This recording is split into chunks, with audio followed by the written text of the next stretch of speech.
I completely agree with you, Stefan. If indeed President Xi Jinping is moving away from Deng Xiaoping's pragmatic economic policies and going towards more rigid Soviet Union type Marxist-Leninist policies, then I agree with you that China is going to fail. I don't disagree with the assumption at all. But I can tell you that, in a sense, one of the biggest difficulties in understanding China is the fact that China is run by the, what do they call it, Communist Party of China. And so you assume that, of course, the number one goal of the Chinese Communist Party is to promote communism, right? But actually, functionally, number one, the Communist Party of China, unlike the Communist Party of the Soviet Union, doesn't export communism to any country.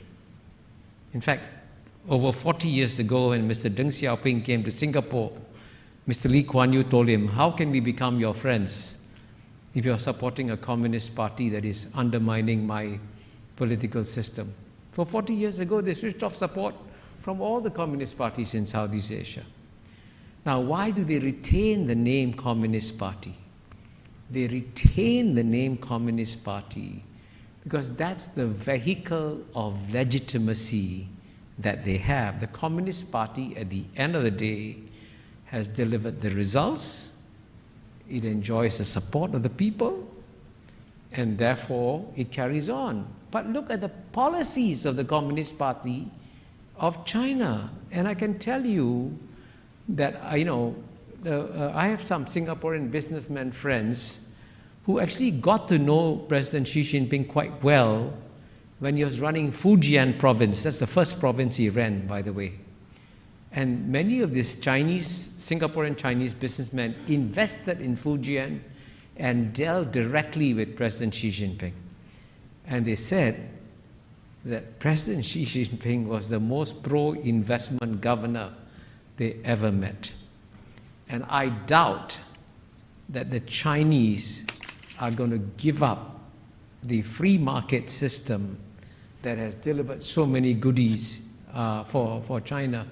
And if you want to get a sense of step into the mind of Xi Jinping on this subject, if you can, go and read a speech that he gave in Davos in January 2017. I was in the room actually when he gave that speech.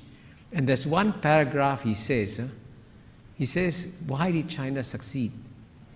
China succeeded because it plunged into the ocean of globalization and we opened up our economy. He said we struggled to swim, but at the end of the day, after struggling to swim, we became stronger. So today, in terms of believers in free market theory, the policy makers in Beijing believe in the principles of free market theory, which is why China is ready to sign a free trade agreement with any country in the world. And that's why China has joined the world's largest free trade agreement, the RCEP, and that's why China has applied to join the CPTPP. Now tell me, how many of you think that United States can join any of these free trade agreements? So if in terms of commitment to free market economic principles, no matter what they say, they may say they belong to the Chinese Communist Party, they have a greater belief in free market economics than Washington, D.C. does.